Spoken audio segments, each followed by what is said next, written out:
because I'm dark and brooding. I can't tell you about it. This is Bookends. We review books. Nobody asked us to do it. So what is this Go Hex Yourself book? Go Hex Yourself by Jessica Clare. Are we going to do spoilers now? Spoiler alert.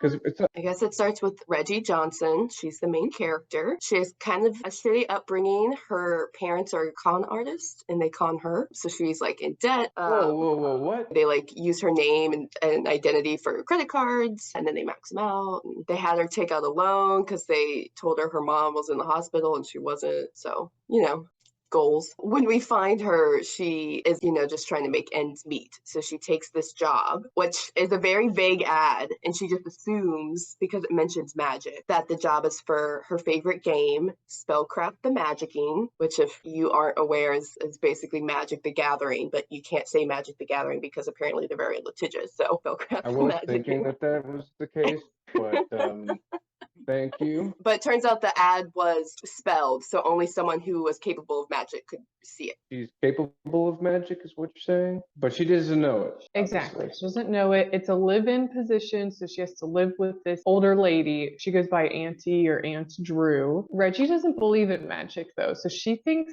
that this is kind of like a senile old lady that these people have been just letting her pretend to be into magic, and she thinks the whole thing is fake. She thinks she's just there to help her do laundry and to like clean her house, basically. And she's almost like feels like she's gonna drop out, but the pay is enormous. She's gonna make like 25 grand a month and by just like hanging out with this old lady and cleaning her house. And this nephew that Katie mentioned, who is both very frustrating and handsome, his name is Ben, Caliban, but he goes by Ben. Caliban, I think, is a much hotter name, so that was disappointing. But anyway, he Flirting the motion.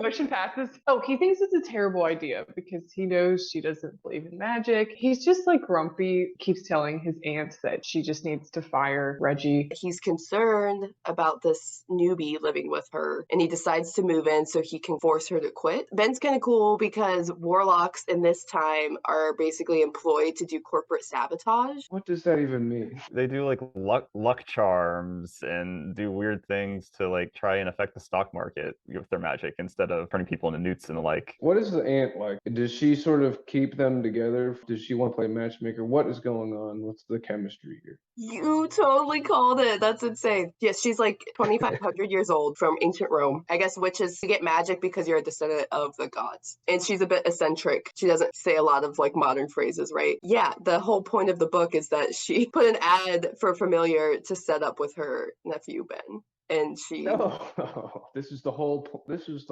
thing. That's literally the point, and it's supposed to be this big twist, but like you kind of see it coming. So it's so funny that you just called it without hearing any of the plot.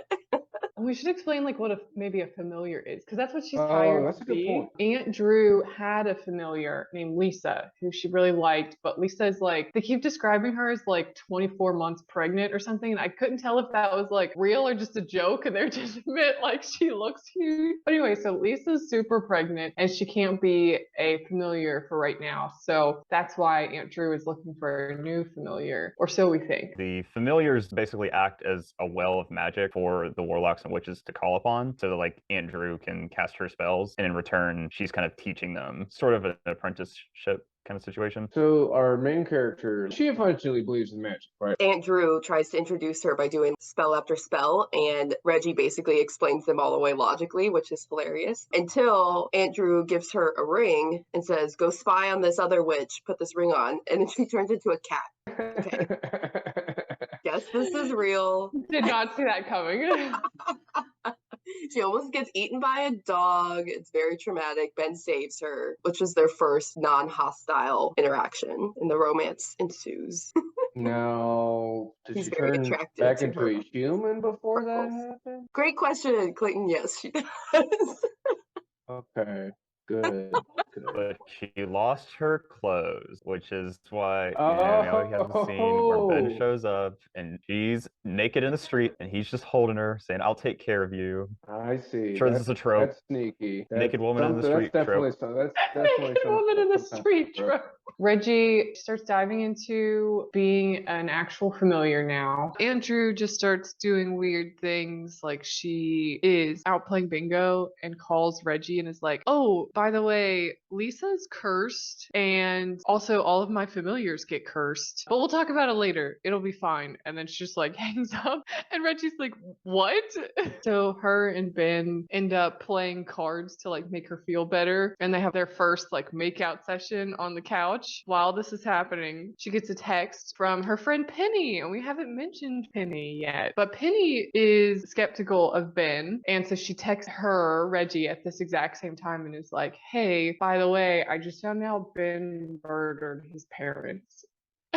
Whoa! Record Okay. scratch. That is a twist. I didn't see that one come. So she did stop the makeout session to then ask him, hey, did you kill your parents? And he's just like, yes. She's like, no follow-up. Then they just like stop. No, because I'm dark and brooding. I can't tell you about it. She wanted him to say something more, and he wanted her to ask, and neither of them did either of those things. And voila, tension continues. But yeah, so then Ben has also been Andrew's familiar. Him and Reggie want to find out more about the curse, find out who did it to break it so that they don't get cursed. Oh, also, Andrew falls to a sleeping curse. Like right when Reggie starts to get freaked out about like everyone getting cursed, and she's like, I'm taking off. That very next morning, they find Andrew is in a deep, dark, cursed sleep. Her and Ben decide to team up then, and he says he can do a protection spell on her, but she has to be within feet of him at all times. So then we really get forced proximity, and she basically acts as his familiar from then on. So who is like the enemy here? So first you think it's this other crazy old witch that has a mole on her forehead that Andrew threw a sandwich at, but apparently they're best friends, so it's not her. Then you're like, it's gotta be Penny, because Penny's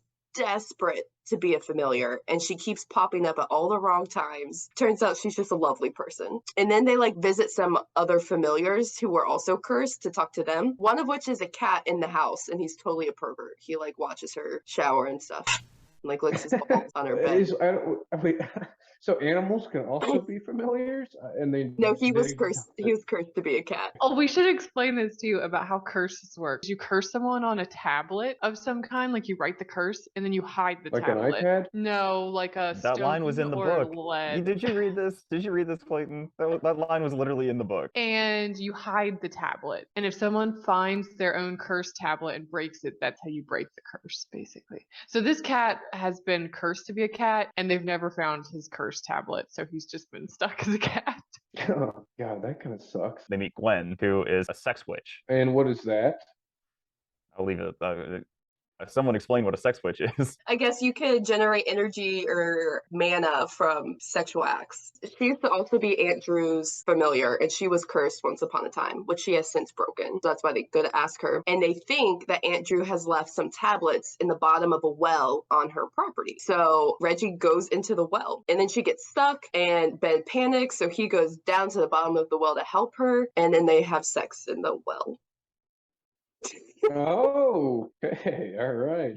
That was a nice environment. They follow their lead and go to this warlock party because there's one warlock there who is so powerful he should be able to figure out who cast the curse on Andrew. They get his help by helping him steal a book because the guy's like a book nerd like us. He figures out the spell was done by Magnus, which is Ben's last name. Spoiler alert, it's also Andrew's last name. When Reggie sees that it says Magnus, she freaks out and thinks it's Ben trying to like kill people again because he killed his parents. And so she runs away, and then she realizes, no, it was Andrew. So they go back and they realize she spelled herself to only sleep if someone else is in the room with her. And so when everyone leaves the room, she gets up, she eats some snacks, she does her business, and then she goes back to sleep. And she cursed herself just to force Reggie to stay and then force them to like work together and fall in love. What about all these other people that she cursed? Just incidental. I think This she is really did curse awful. Lisa, right? Where She she walked did. through doors. She did. She cursed Lisa. Yeah, this is like the worst curse ever.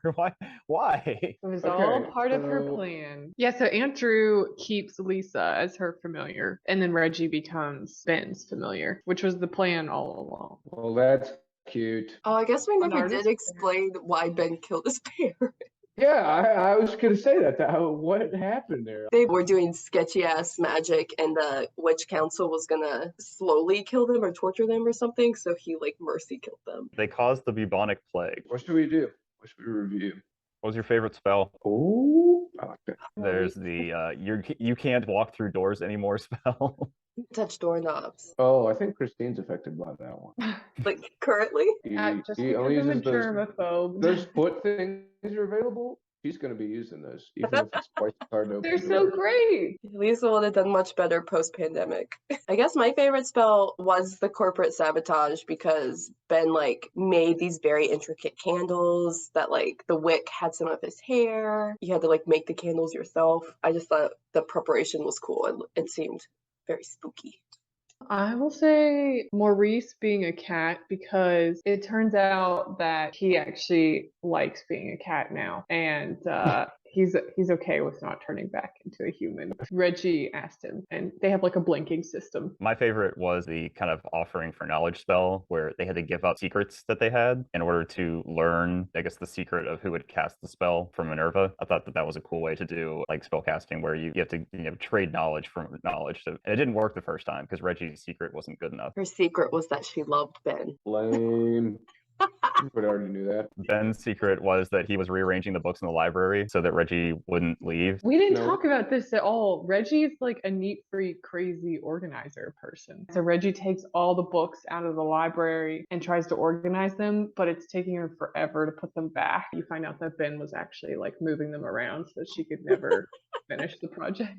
Good review. Good review. I liked it. So do I have to recap this book? Yeah, let's hear it. Clayton Recap. Clayton Recap. Okay. Starts off with this lady. She's been conned by her parents and she's poor. She's just kind of looking for work, answers some sort of ad in the paper for a familiar, which she thinks is all nonsense, and the pay is going to be really good. It's a live-in position, so she doesn't need to worry about rent. She goes for it, and she ends up in this old lady's house, Aunt Drew, and Aunt Drew is sort of this whimsical character, strange old lady, does weird stuff, and she's involved in sort of these spell-like things, but she doesn't believe in any of it. She thinks it's shenanigans. She plays along because she needs the money. This man comes into the scene, this nephew that's just very attached to his aunt for some reason, which we don't understand yet.